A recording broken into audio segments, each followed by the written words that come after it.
College students are reporting mental health struggles at startlingly high rates.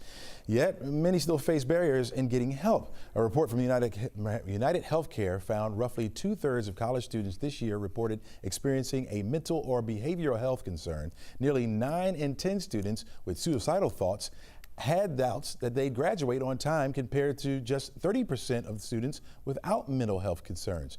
And slightly more than a third, 38% of students, said cost was the biggest barrier to getting healthcare results from this. Here to examine what's behind this crisis is Mimi Hartker. She is the Chief Medical Officer of UnitedHealthcare. Welcome to the show, Mimi.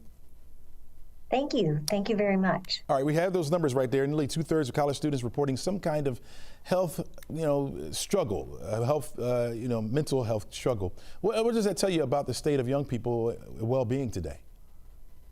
Yeah, interestingly enough, the issues are the same as when you were probably going into college and when I was going into college, right? Academic stress, life transitions, first time you're independent.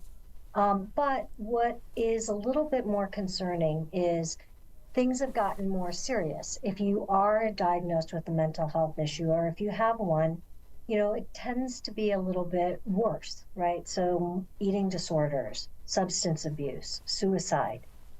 And what we have discovered is that if you have conversations as a parent with your teen, you can actually mitigate some of those outcomes and get better outcomes.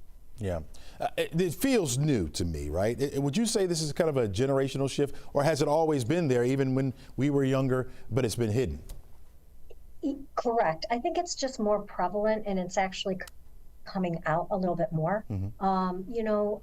I really, I think it's being stressed, especially since we've acquired iPhones, and people are, social media is coming to the forefront.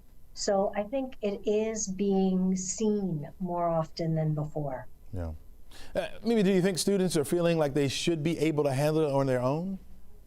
Yeah, and that's probably not the optimal way to handle things. I mean, really looking for a good support system is, I would say, 100% of what will help combat against some of these issues that come up when you are in college. Having regular conversations with a good friend. I mean, college is the best time to meet, people who are going to be similar to you or just like you. 50% of students have self-reported that when they've talked to friends, they will actually seek behavioral health help. So that's a really good positive. If you are a friend, to reach out and say to someone, how are you really doing? I think we don't often remember to ask that in a way that's not superficial, but that can actually help save somebody, right? Yeah. The other thing is, if you're a parent, the best advice I got when my son went to college was to go and visit him once a month.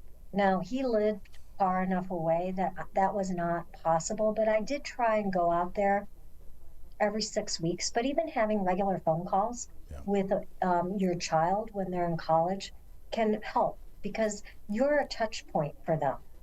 And then, things like exercise. If you are somebody of faith, to go to church. Really important to establish those habits. Exercise can help combat depression and anxiety, which we're seeing a lot more of. And then, probably about half of the college kids are still on their parents' health insurance. So at least for UnitedHealthcare, I can't speak for other health insurances, but I'm sure they have something similar.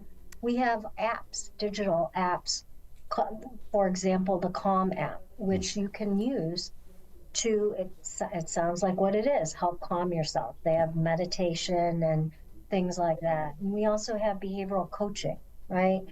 We have zero copays for virtual counseling. So even if you live far away from somebody who can be, a behavioral health resource, you have that option. Absolutely. Mimi Hartker, thank you so much for talking with us about this important issue today. Really appreciate it.